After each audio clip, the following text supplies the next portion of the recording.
Welcome back to Honey, We're Not Okay with your favorite two chaotic black queers. I'm Meccah. And I'm Valerie. And in case you were wondering, we're still not okay. And today we are going to be talking about attachment styles and attachment theory. Oh gosh. Okay, so what is attachment theory? So attachment theory was developed by a psychoanalyst in the 1950s to basically describe how your childhood attachments, so maybe your parents or caretakers, influences how you attach as an adult in all of your relationships, whether platonic or romantic. So he basically developed 4 different categories for how we relate to other people. And that can be the following. So you can either be secure, anxious, dismissive avoidant, or fearful avoidant. And those are the 4 attachment styles. Now, we took the attachment theory quiz to kind of remind us what our attachment styles are. And let's talk about our results. Let me bring that up. So mine came out to me being anxious-preoccupied. Ooh, juicy. Yes, and it said, ooh. It said my avoidance score was a 4, which is medium. And then my anxiety score was a 7, which is very high. And it also has this like cool little graph that shows you, where you are in relation to that specific relationship. So like with my mother, it has, I'm more like dismissing with that relationship. See, at work, I'm secure and avoidant. Romantic, secure and avoidant. With my father, I'm fearful avoidant. And in general, I'm a lot more dismissing. Yeah. Ooh. Ooh. Much to unpack.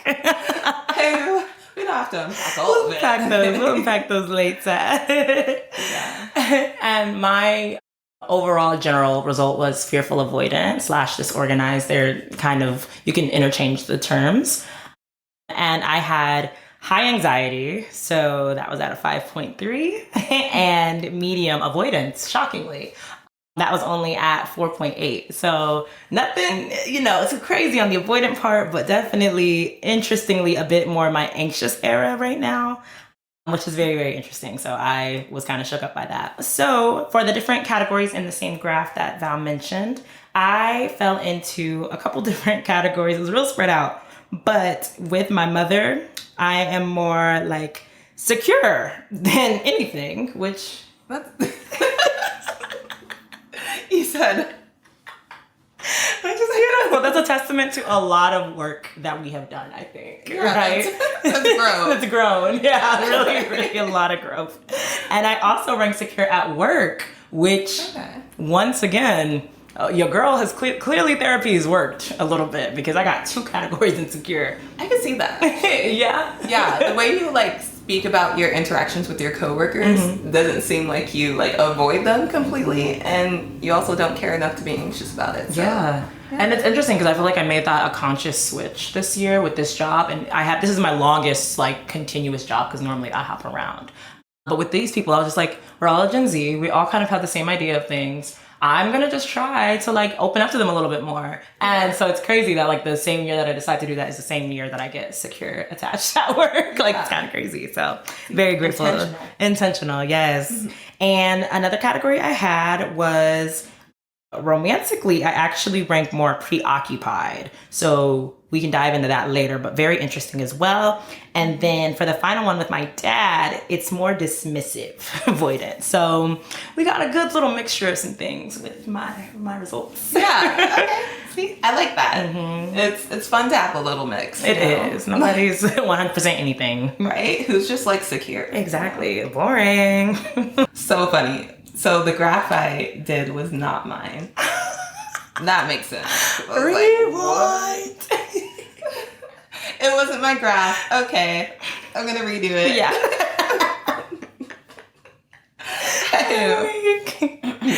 Okay, so my graph is actually showing that With my mom, I'm more avoidant and secure. And, you know, I was reading someone else's graph. I sent them the quiz and I was like, take it so I can see if I can love you. JK. But I thought it looked weird. I was like, I don't think I dismissed my mom. Like, It doesn't give that. okay, so with my mom, I'm more avoidant, secure. Romantically, I'm more preoccupied. With my father and at work, I'm more fearful, avoidant. Ooh. Yeah, that tracks. Yeah, that sounds about I right. will avoid the heck out of both. Love you, Dad. And I definitely see that for you for work. Like how you talked about interacting with your coworkers and stuff. The lack thereof, perhaps. You're like, these people be trying to hang out with her and she's just like, I don't want to go. I don't know why they The thing is, like, part of me is like, oh, I want to go, but also, like, I don't want to go at all. Yeah. And that's that fearful avoidant. Yeah. Because I can't be myself around them. I mean, I probably could, but that's how I feel. Yeah. Like, I can't be myself around them, so I'm just going to avoid them. And honestly, I have no idea how bowling went. Yeah. I have not talked to either of them, and it's been a whole week, so. You don't even like fake follow up, huh? Maybe like, hey, No, do we have to? You don't have to do anything, really. Yeah, that's like that.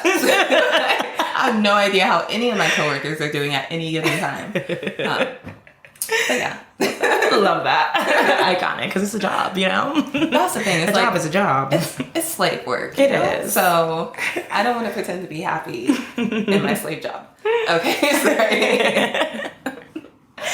But, okay, so we talked about our attachment styles. Do you feel like your results have stayed the same? Because I know you've taken a quiz or so before, a quiz or two. Yeah.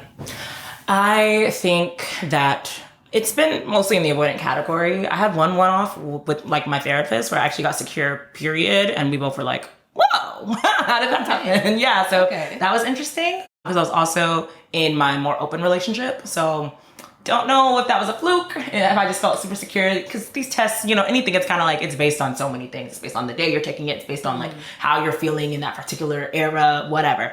But that was the one outlier. Every other time I've taken it, I've gotten some form of avoidant. And I think the consistent result before getting Fearful-Avoidant was just avoidant. So that was it.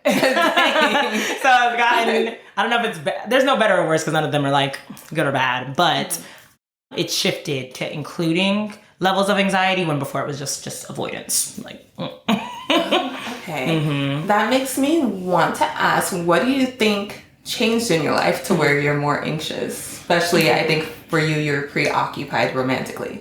So what do you think triggered that? dating women. Preach, sister. Oh my gosh. Honestly. Because baby, with these men, I was just like, ugh, like, again, I'm avoiding. Like, I care when I don't care, and I didn't know how to, like, I guess I didn't care to communicate with them because they couldn't communicate with me. Yeah.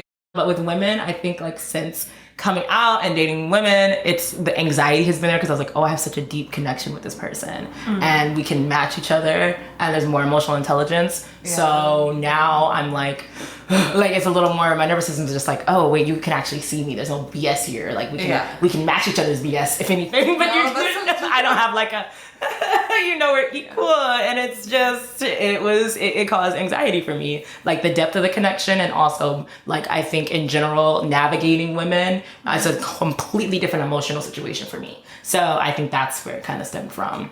Okay, that actually makes complete sense. Yeah. I feel like dating women changed me completely as well. I definitely can relate to when I used to date boys or talk to men. Yeah. I felt nothing. Yeah. Or it was easier to just like push it down or avoid because I was just like, they don't deserve it, and the connection wasn't there. Yeah. For the most part. Yeah. Except for that one guy that I always reference. But when I started dating women, I definitely had to confront a lot of my anxious thoughts. Like, oh my gosh, are they gonna leave me? That's one thought I never felt about a boy before. And then with my ex, it was like all anxiety just came like to the front. Yeah. You know, so I can relate. I feel. Ooh, juicy. I was about to say, what are some of the anxious thoughts that outside of just that they're gonna leave? Moving on. Okay, so there it is, guys. Y'all want an example? No, okay. This is me avoiding that question. Okay. So what's next on the? Okay. So what attachment style? No, I'm sorry. That's a good question. Continue. And that was the question. What are some of your common like anxious thoughts, or maybe when you first were dating women, like what was something that repeated for you besides like, oh, they might leave me? I think it was mostly they might leave me since they can truly see me.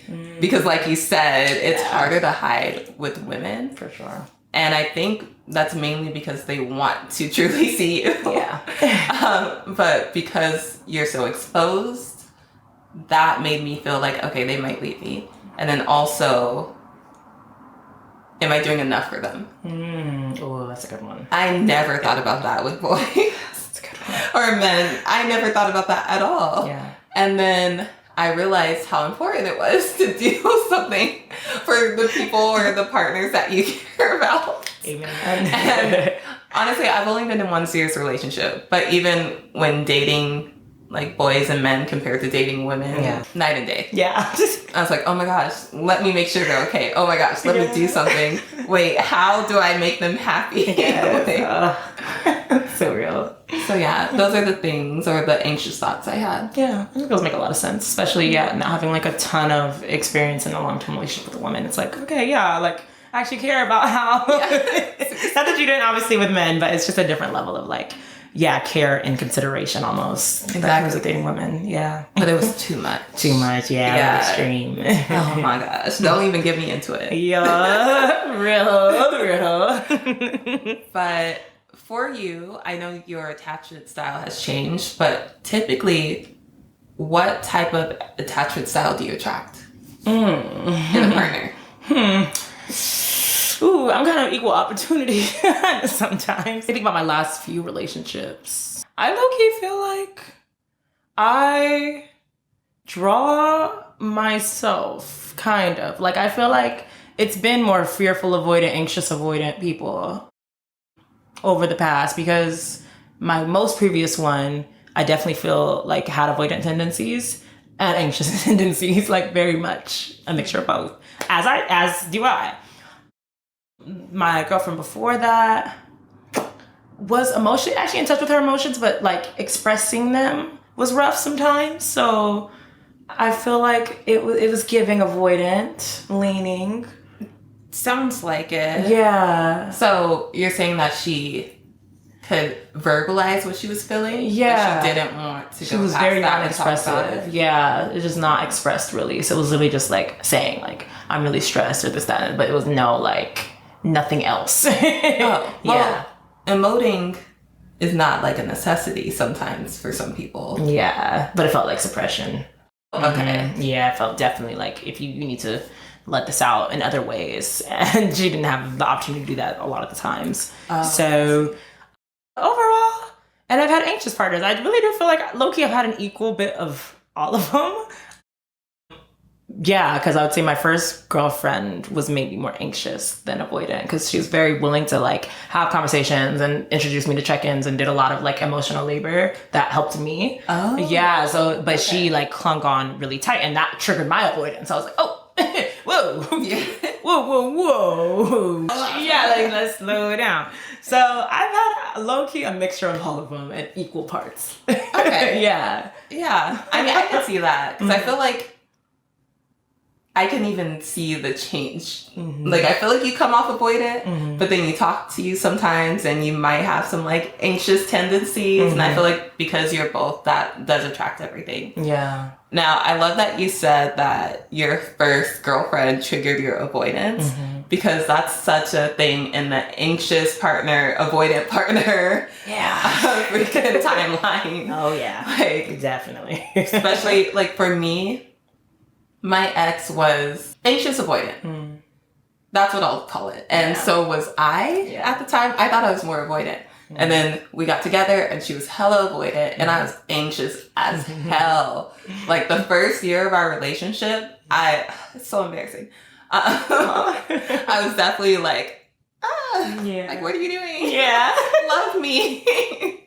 But then I became avoidant, and then she became the like overly anxious partner. Yeah. And she was like, please don't leave me, like type of thing. Yeah. So we definitely triggered each other back and forth. And that's such a toxic, addicting cycle that a lot of people fall into. So many. Yeah. 1,000%. What do you feel like, obviously you haven't been in another relationship, but people you've maybe been interested in or talking to, is there a trend there for their attachment styles for you? I think typically, or I used to attract a lot of not avoidant, anxious people. Because I think I come off very avoidant because I hold a lot of things just like in my head. Okay, you're shaking your head a lot. Oh my gosh. I'm like, down. She said, yes, you do.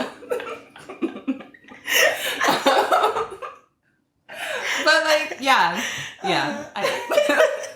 And we were actually just talking about this. She's starting to see like my more anxious side, but I definitely like am very like straight faced. Yeah.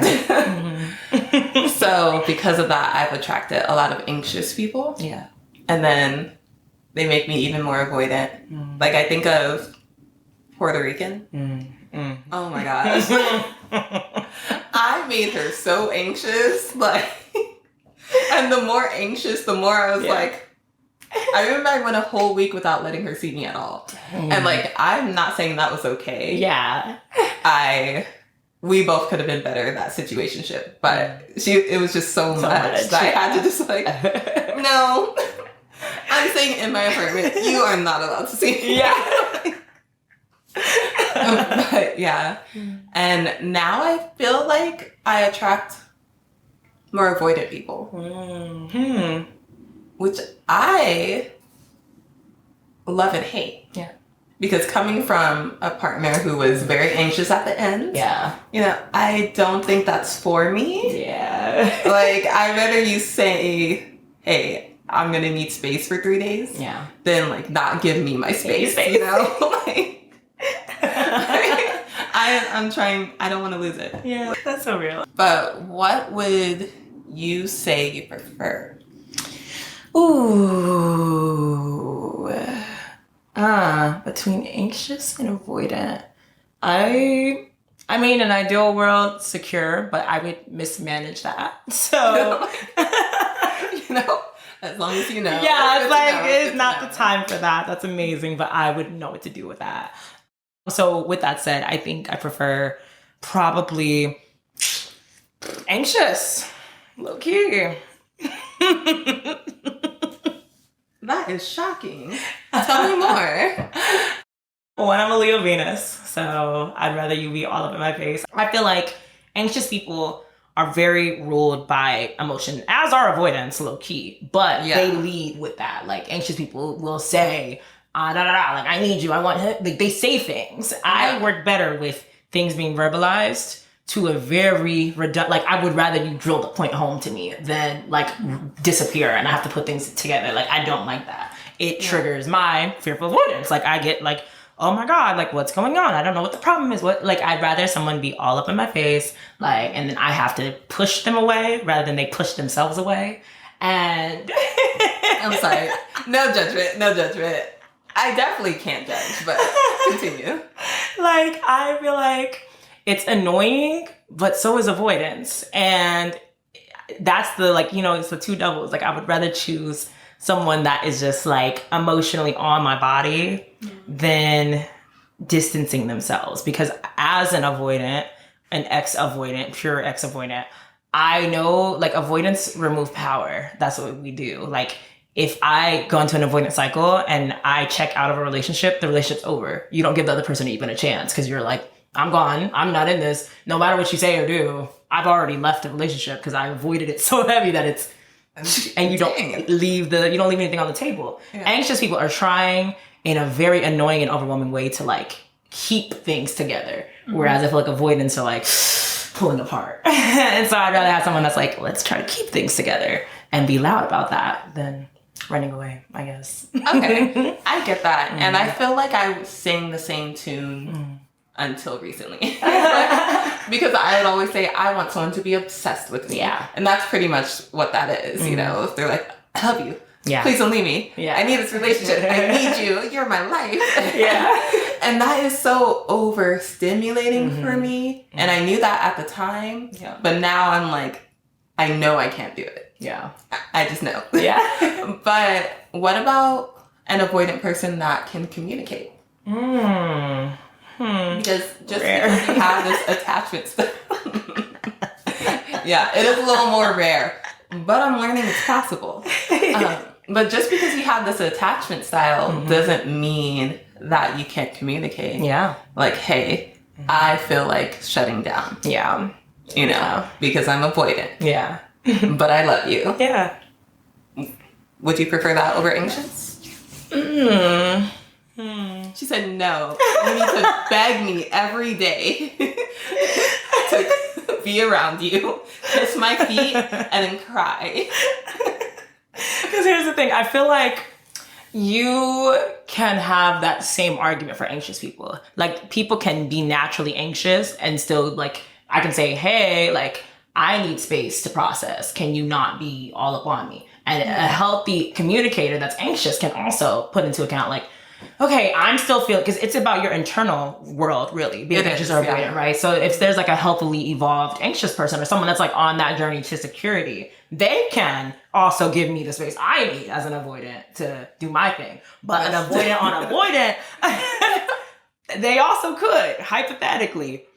But my fear is that I just know myself. Like, I know avoidance can communicate sometimes, but we can communicate and still be doing all the things that are avoidant. Like, you could say, hey, yeah, I'm gonna take some space, but is that actually repairing anything? Or are you just verbalizing things so that everybody knows what's happening, but you're not actually like changing the behavior? True, but that's what I mean. You could, but anybody could. So I think I would rather you, again, your internal thing be pointing towards togetherness than separate. Like, that's what I would prefer still. Okay. Yeah, but it still has to be healthy. Like, working towards like respecting boundaries. If you're an avoidant that can't respect boundaries, no. If you're an anxious person that can't respect boundaries, no. Yeah. But I can't control how someone feels internally about the relationship. So I'd rather they be like, I want you so bad. Yeah, like I want this so bad. I want to fight for this. But I'm still gonna protect myself, and I'm still going to like respect Meccah's boundaries, whatever. Like, because I love her, I'm gonna do all these things anyway. But they can be internally anxious all they want to, because that's on them. That's their journey. That's true. But I guess it's like, then let's say everyone has their internal worlds. Yeah. But they all communicate and respect boundaries. Mm-hmm. Yeah. You still would prefer anxious when literally on the outside it's going to look the same? Yeah. Okay, I just want to confirm. So if you are internally stressed out and only think about how you can keep Meccah and how she might leave you, so you have to try your hardest to make sure she doesn't, hit her up. Text me. Okay? Only if you're that, though. Okay? Don't waste her time. Fearful avoidance to the front, really. Anxious avoidance to the front. We'd be a perfect match. Like, let's be twins. Oh my God. That's so funny. That's my real preference. Yeah. Because then you're like me. Like, we'll be anxious sometimes, avoidant sometimes. Yeah. And it's natural. Okay, I get that. Yeah. And it probably creates an understanding. Mm-hmm. Yeah, it's more like a yin-yang to me. Like, if you're fearful avoidant, it's like, okay, yeah, I'm in an anxious phase right now. I need extra reassurance. Or I'm avoidant. I need a little more distance. But it's more like versus just flat avoidant. No, thank you. No, thank you. Because that means you avoid everything. Or you might avoid everything. And it concerns me in other dynamics that you have. Because now I have to look at your friendships. Now I have to look at, like, you know, and it's just,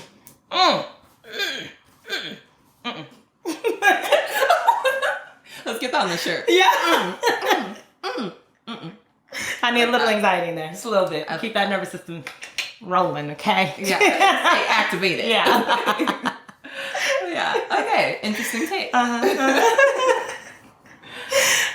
Do you think your attachment style is why your relationships haven't worked in the past? That's such a good question. I think it's like a big contributing factor, for sure. Okay.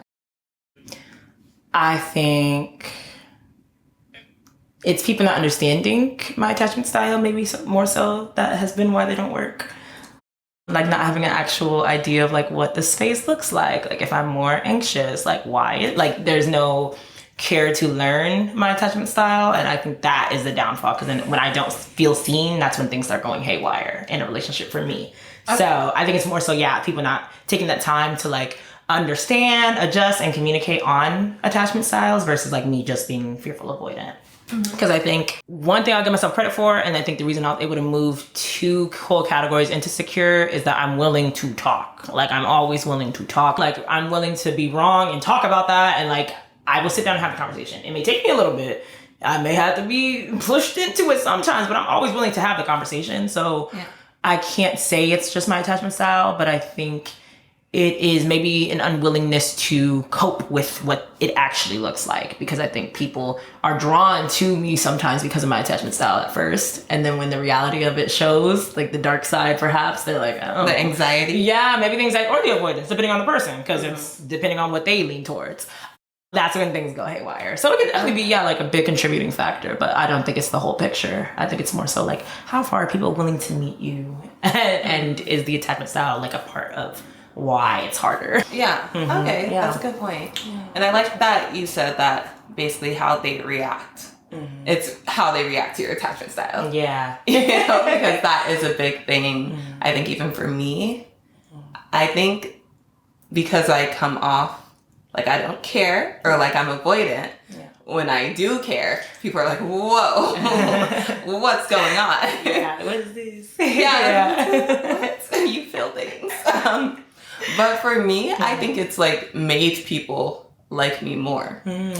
When they think that I could possibly be obsessed with them. Yeah. And that's just because I'm anxious does not mean that, guys. See? Like, it definitely does not. Like, if I do really like you, I'm probably going to have a lot of anxious thoughts, but like, okay, calm down. But yeah, so in that aspect, I do think when I start to show some anxiety, people will like get some kind of excitement. Yeah, almost like they won or broke down something. Exactly. Which is so freaking annoying. Yeah. Because I think for my ex at first, that was something that she liked. When I had those very anxious moments, you know, she felt extra wanted, you know, and then had to turn it around. But yeah, it just naturally turned around. And I don't think she felt like much of a winner anymore at that point. If you could switch attachment styles, would you? Like, taking secure out the table, is there another one that you prefer? Okay, well, because that's too easy. Let me look at my attachment style again. Let's see. Anxious-preoccupied. The thing is, like, I have avoidant tendencies, and it shows in the graph. So I gotta say, I am a little confused why I'm showing up as anxious-preoccupied only on this. But I kind of feel like I have a little bit of it all. So I think I'm good right here. If I can do secure, I'm good with like having little chapters of all of them. I like that. You know, sometimes I'm avoidant, sometimes I'm anxious, sometimes I'm fearful avoidant. Like, you know? Yes, I like that. Yeah. What about you? No, I wouldn't switch. I think fearful avoidant does kind of encompass both of the main ones. So I like low-key, this is my theory, and please like clock me if I'm wrong in the comments, like be like, no girl, I'm a psychologist, whatever, and that's wrong. But I think having started avoidant and moving into fearful avoidant is me creeping towards secure, because I basically proved that I have the capacity to be anxious and not just avoid. Like, it's almost like I've introduced another level of feeling that was not there. And I think the next step is secure. So I don't think I would go to any of the other ones, because I feel like I'm waddling slowly towards secure by going from avoidant to fearful avoidant. And then I'm going to keep going. You know, that's my theory. One thing about Meccah is she can bullshit with the rest of them. You give her one idea, you say it's wrong, and she'll make it right. But I do see where you're going with that. I think it's what you do with it. So you're doing the work to inch closer to security. Yes. So, yes. Yeah. And let me define fearful avoidant for the class, just so we are all on the same page here, okay? Okay. she's like digging in more so you guys can agree a little better. Okay. So basically, fearful avoidance, we deeply desire love, but also feel intensely frightened of it. Obvious. It's entirely possible to achieve positive change and shift towards more secure attachment. But basically, what we battle with is like, you want intimacy, but you fear the closeness. You have inconsistent behavior. Yes, yes, yes. Difficulty trusting people. Yes. And it's like a negative self-view of yourself or of others. And it's emotional regulation, push-pull, and sometimes dissociation from others' uncomfortable emotions. So why I think all of that point towards security is because if you look at that, if you break that down, it's like, okay, so it's self and it's others. It's like this instability. But if you're working on yourself, then your self-concept is going to improve, which is going to knock out a whole half of what this dang thing is, which is your self-view. So you knock that out. Boom. And then you trust yourself. It's way easier to trust other people. Boom. Just like that. You're secure. So I feel like... Oh my gosh. I want to dispute this because... But like, I also just want this to... you know, marinate. Yeah. So continue. Yeah. And basically, I think it is also so context dependent, right? Like, we have to put it in the context of my life right now. I just got out of a breakup with someone that flipped attachment energies at the very end. So there's been maybe a 2 to 3 month gap between those instances of me taking this test. Am I actually fearful avoidant, or am I just feeling that as a reaction to my life right now? And that's where I think. Because I'm like, if the two things I really don't, like, I don't care about work. Why am I secure at work? Not in my relationships. And I didn't even get fearful. I got preoccupied. I got to look up what that means again. But relationship-wise, I'm actually preoccupied. So I think once I heal a little bit more with trust, it will be fine. Like, it's a step, a couple steps away. But it makes sense that I have that right now because my trust was just demolished in my last relationship. So if I have one more relationship and someone does not do those things, I think I'll be right on along to secure because all the other things are there. So, and I'm looking at preoccupied. Thank you. But so, to your point, I think, like we said, attachment styles change throughout your life. Yeah. And that's because you have different relationships that affect you in different ways throughout your life. Yeah. Like you said, you just went through a lot.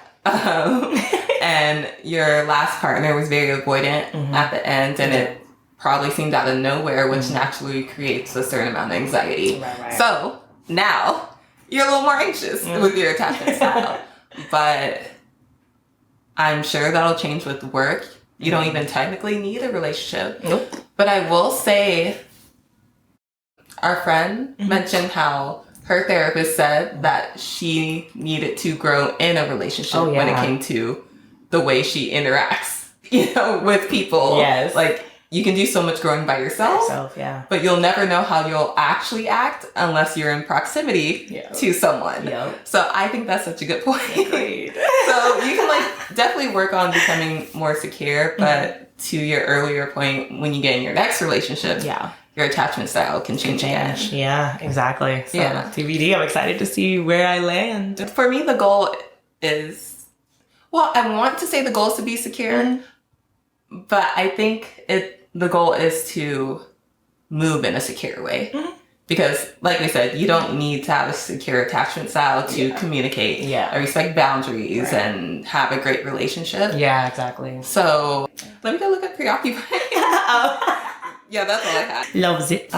So, preoccupied is attached to anxious. And it is characterized by a deep fear of abandonment, low self-worth, and constant need for validation and intimacy in relationships. Makes much sense. Originating from inconsistent caregiving, individuals often feel clingy or insecure, fearing their partner will leave. Yep. That makes sense. Yeah, and So honestly, scoring as anxious preoccupied stresses me out a little. Because I know I've felt that, and I know internally I feel that, but also internally I feel so avoidant. So I'm like, should I just take the test again? Low key, we should take it like 3 times to have a like a study, like kind of cross-reference, but different days, like you said. Yeah, different days. Because we're women too, like your cycle can affect so much of how you're like perceiving the world, everything. So it would be interesting. Yeah, don't let me do it when I'm PMSing. It would be fun. Yeah, 100% of it. How comfortable? Not at all. I'll have to take a test every season and give you guys new updates or something. I think that we really should do that. Yeah. Compare. But yeah, I do want to say there's nothing wrong with any attachment style.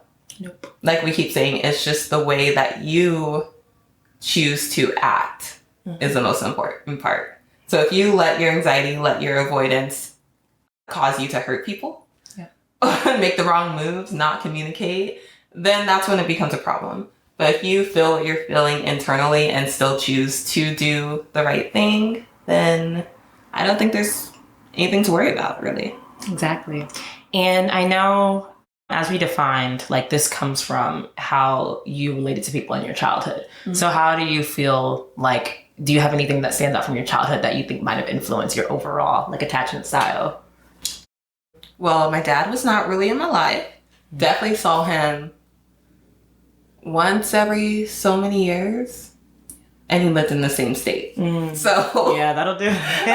That'll do it. There's definitely some anxious and avoidant attachment that came from that, for sure. Because till this day, like, I love you, Dad, but I will avoid him. Yeah. Because I just don't feel like dealing with the feelings I feel at times when I think about the fact that he wasn't there. That makes sense. And then my mom was always really there. So that's why my relationship to her is more secure, but is also avoidant. Yeah. Because she's very anxious. So her attachment style is definitely very anxious. And that caused me to withdraw a lot when it was overwhelming. So I can definitely see that. As well as, let's see, I'm thinking of like friendships and relationships. Oh, yeah. I definitely have a betrayal wound when it comes to like friendships and then like romantic relationships. And so I think that triggers my avoidant and anxious side. Yeah. Oh gosh. Yeah, I'm just a little sprinkled. Yeah, the only security right there is really my mom. So yeah, there's a lot going on up here, guys. A lot.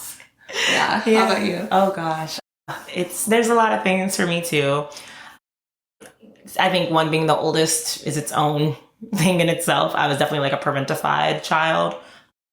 So we're like, love my mom down, but our relationship was very, like it crossed the lines of parent-child. It was more like I was her confidant at a very young age. So I was hearing heavy emotional things, adult level, like emotional things, emotional reactions, situations that my child brain could not actually process, but I thought I could.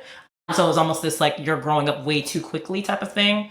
And I think carrying all her emotions from the time I could form thoughts, like carried into me kind of having a complicated relationship with really emotional people, because it immediately triggers work to me. Because I'm just like, oh no, like this is what I have to do. Yeah, it's like, okay, like, because it was big things, like knowing about a divorce years before any of my siblings did, and having to like walk around with that like in my head and knowing these things and seeing all of that so early and so young.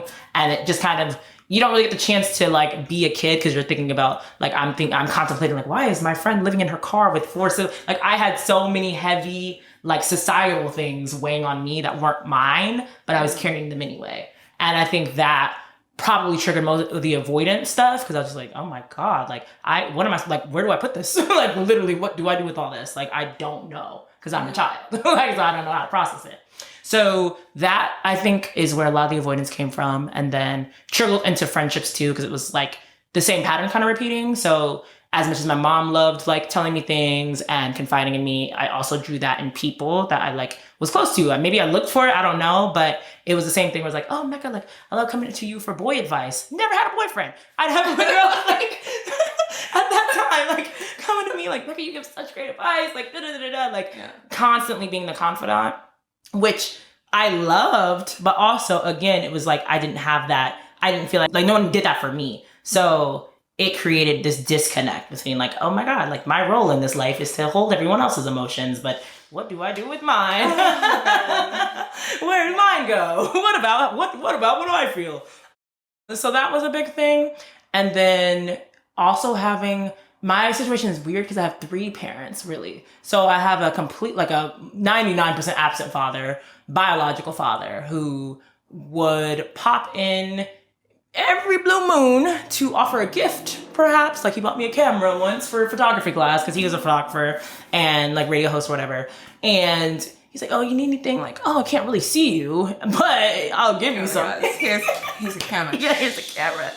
And like he did my wedding photo. So we would have like moments of connection. But he also did the thing where he would like, be like, why don't you, the phone works 2 ways. Why don't you call me? And I'm like, you're in your 30s at the time and I am 14, maybe. So I don't know why this like responsibility is on me. So he definitely also added to the avoidance because I feel like he was my first big rejection and triggered all of my feelings of like rejection and avoidance of like, one, I feel rejected by the rest of my family, even though they never did anything, but it was like, I'm the odd one out. Like no one else has this father and this mother. They all have the same dad and the mom. I'm the only one with this mixture of DNA. Oh my gosh. Why do they not like put 2 and 2 together? We relate so much in that area. Yes. Oh gosh. Okay. Continue. I'm definitely rambling. Sorry, y'all. But it's just such a good question. And yeah, so he, and almost my rejection of him became a rejection of myself, obviously, because I look like him. I take things from him. We have the same interests. DNA is strong as hell. I can't help it. Like, so me rejecting him turned into what they say in Fearful-Avoidant, which is this like internal negative self-image that stemmed from my relationship with him. Cause I was like, I hate half of myself because I don't like this man. So that's myself though. That's part of me. Yeah. And so dealing with all of that as a kid and feeling alienized literally my whole entire life, it was just like, forming healthy, secure bonds was off the table. So I think the anxiousness came in when it was like, oh, I finally, like, I have somebody. Like, like I want to keep them around because that's like, I finally like am letting a guard down or whatever. And I don't feel like I have to be completely on guard and a completely, a perfect container for everybody else's stuff. And like my chosen dad or whatever, he's very present, very providery, very great guy. Love you down, dad. But men, they have to go to work. And so he wasn't super emotionally available because he had other things to worry about, like paying the bills and keeping our house and doing all the other things and surviving in this capitalist society. So I don't fault him or any of my parents for that, but it definitely was like, I think overall, always being like the different person in every single facet of my life, being the only Muslim Black American, being the only person with a different dad, being the only, like I always was just kind of just figuring shit out by myself. So I think that is where it all stemmed from. Yeah, no, it all makes sense. Long-winded. I think it was all very much needed. But no, it definitely makes sense. Mm-hmm. And I feel like I can definitely relate. Yeah. From the beginning, even when you said like, I mean, for me, my mom tried not to really talk to me about the tough adult things, but I'm very observant. Yeah. I could see it. Like, I could see when she was sad. I can see when we were going through something serious, Mm-hmm. And when my mom got a divorce, how old was I? 13? And that was probably like some of the saddest times that we've had because she was so low. Yeah. Because like, can I flick off the camera? Yeah. You, man. I don't like you. If you're ever watching this, meet me on the McDonald's somewhere and we're going to fight. Okay, sir? Okay. Ew, sir. Dude, you don't even get that. Man. Yeah. Boy. Oh, boy. Yeah. Boy. Boy. No, but like, seeing her so down made me shut down. Made me feel like I couldn't feel anything. I had to be good, you know, I had to keep it together. Even to where there was a point, I think I was 14, and I knew I really needed therapy. I was like really stressed. And I told her, and she was like, okay, I'll schedule the appointment for you. Take the bus there. And that upset me. I understood she was going through a lot. She was a single mom. She had to go to work. But like, I realized that, or I felt like no one really cared about how I felt. Yeah. You know, their emotions were more important. Right. Oh, I'm getting a little teary-eyed. I'm not actually sad, guys. It's like, it's heavy stuff, though. It's heavy. You can be moved on from it, and it's still heavy. Like, yeah. But no, I definitely relate to that. Yeah. And honestly, I'm just getting to a point where I'm allowing myself to express more emotions around people and allowing them to carry it for me. Yeah. You know, instead of just like, you have so much of your own, you know, I'm just going to sit back and be there for you, you know. Fair to yourself. It's not. We got to get out. We got to. And we're climbing out. we're inching up. We got out that gate because that's no way to live. And it creates so much pain and dysfunction. And like, again, these attachment styles, which again aren't bad, but it is just like, no, you deserve to feel like you can take up that same emotional space. Yeah. Period. Like, because you're a human fucking being just like everybody else. And why are their emotions bigger or more prioritized than ours? Right. It doesn't make any sense. And that's the thing. Just because someone's emotions are bigger does not mean they're more important. Like, no. Something I have to really learn. Oh, God. Oh, my God. Because I think we both have the same problems where people just don't think we feel. Yeah. It's like, what?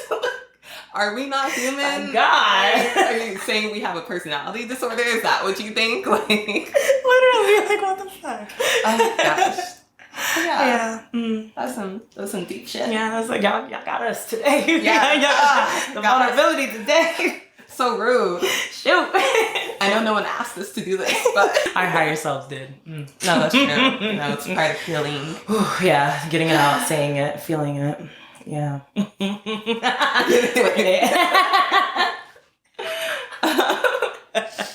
I want to connect it to our next video because we're talking about mono and poly relationships in the next video. Yeah. So, do you think poly people are more avoidant than anxious? No, not necessarily. I think something that I've been really trying to do is not make generalizations. And I think that's something the poly community suffers from a lot of, and is why there's so many like harmful maybe stereotypes and stuff. And I think the non-monogamous people and poly people that I've met have had the same range low-key as monogamous people. I haven't personally noticed like people tending towards one or the other, because they may come off avoidant to me, and then I see them interact with like maybe their primary partner, and it's more anxious. So it's kind of like, you know what I mean? So it's almost like, are they avoidant, or do I just not know them? And I'm not in a deep relationship with them yet, and like I don't have the time to see like, oh, this is how you react, da da da.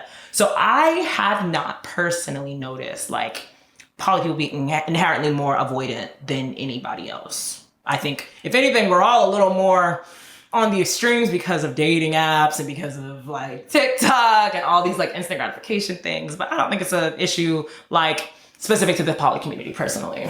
Okay. Yeah. Interesting. Yeah. How about you? I don't know. Yeah. Not gonna lie, I don't know a lot of poly people. I should probably start getting to know more. Yeah. Teach me. Welcome. Introduce Learn me your to your community. friends. I come in peace. No, but I naturally would assume that some are more avoidant, but that's also the like negative stereotypes. Mm-hmm. Or the negative stereotypes are why I would think that. Yeah. You know, I know that's not reality, but I think I have to be around enough poly people to really understand them. Yeah, because it's really, you're not going to have a lot of success if you're too avoidant in polyamory, actually, because you're going to drive all your partners away. And you have more partners to drive away. So it's like, you really can't be like super avoidant, because it's not gonna work. Like maybe if you're just trying to like have sex, maybe like that would make sense. But if you're like polyamorous specifically, No, it's more emotional heavy lifting. So to be avoidant and then have three other emotions to manage and relationships to manage, that's, you kind of have to have a little mix, if not be working towards security specifically, because it's a lot more emotions. Yeah, that's actually such a good point. I think being secure would be the best way that it would work out, especially having more than 2 partners. Yeah. I can't imagine being anxious with 3 partners or avoidant with 3 partners. Yeah. Everyone's arguing. Okay? Like, no peace. Yeah. And I think, and we'll obviously talk about this more in the next episode, but polyamory and non-monogamous, I feel like those are relationship styles that challenge your attachment. Period. It doesn't matter if you're anxious. It doesn't matter if you're avoidant. Because if you have partner A is super anxious, partner B is super avoidant, and you're somewhere maybe fearful avoidant, you have to now navigate. I'm dealing with an avoidant partner and I'm dealing with an anxious partner at the same time. Oh no. So it's more like it does challenge you, and you may not even know your attachment style until you're poly, maybe, because now you're dealing with the actual full spectrum of it because you can at the same time. So I think polyamory might actually pull more onto attachment than a monogamous relationship might, because you really can confront so many different styles at once and decide how you react and see more of yourself and more of your communication style than you might if you didn't have to deal with so many people, and if you didn't want to deal with so many people. That's a good point. Yeah, so yeah, that's my answer. I don't think that there's one particular like prevalent style. I think it's a mixture of all of them. Okay. T. 2 fingers. 2 fingers. You kind of already touched on my next question. So I was going to ask, can anxious people handle a poly relationship? Yeah. No, I still will. Yeah. Because I know that in the next episode, you touch a little on how it created some anxiety for you when you first got into your first poly relationship. Yeah. Now, if someone is like chronically anxious, you know, is that something you would suggest to them? I know it's like there's room to grow, and the relationship style you want isn't necessarily affected by your attachment style. But I would say it sounds a lot harder to be terrified that someone's going to leave you and then they have 2 girlfriends aside from you. Yeah, definitely. I think it is a lot more stressful if you're anxious in a poly relationship, if you can't manage your anxious attachment. If that rules your life and if that impacts your relationships heavily, then it is going to be a lot more difficult in a poly dynamic, because you have too many other people at stake and you can't really like possess anyone in the same way that I think some anxious people kind of try to do with how they react. You can't do that. Like it goes against the ethics of it all. So I do think that would be an extra challenge. But I do want to circle back to the fact that anxious and avoidant are 2 sides of the same coin in my head. It is it's all fear. It's all the fear of losing someone. It is just 2 different reactions to that fear. So I think the same thing could be said on the inverse. But in practice, you're going to have a lot of problems if you don't do that work and realize that you're anxious and then you're having multiple partners, because now you're just going to really maybe self-sabotage, and that sucks. So I think it'd be, a little more difficult for sure. Okay. So be careful, guys. Be careful, guys. Yeah. Use your tools, okay? Use your tools, baby. Honestly, we touched so much. Yeah. We really touched a lot. We did. I can't think of anything else that I want to discuss, but is there anything about attachment styles that you want to make sure we touch on? You know, I do think we got a lot of good, juicy tidbits out of this. We will have a chart kind of explaining them a little bit more linked in the video. So if you normally listen and you want to learn more, definitely check us out on YouTube, because we'll have some graphics just to accompany this. You guys can kind of take a look. And we definitely encourage you to look into the attachment styles. I will also link the quiz we took. So if you guys want to take it, feel free. Let us know your results. And it's definitely something we'll circle back to, because attachment is everywhere and it's in everything. So I know we'll touch more on it, but I feel really good about what we talked about today. So yeah. Me too. Oh, wait, I will say, I did just read a friend's paper, and she was talking about how there's a documentary about a child that went to an alternative school, and how the way he moved through the world, the way he reacted to his peers and to teachers, all had to do with, his parents. Yeah. And his mom she had some kind of mental illness, but it caused her to withdraw a lot, and she wasn't really a caregiver for him. Like, she was there, but she wasn't present, you know? Yeah. And then we had no idea, like, if his dad was even really in his life. Jeez. And then at school, he was being bullied. So when he got a little older in high school, he did not speak to people. Yeah. He did not do his homework, did not participate. He got sent to his alternative school.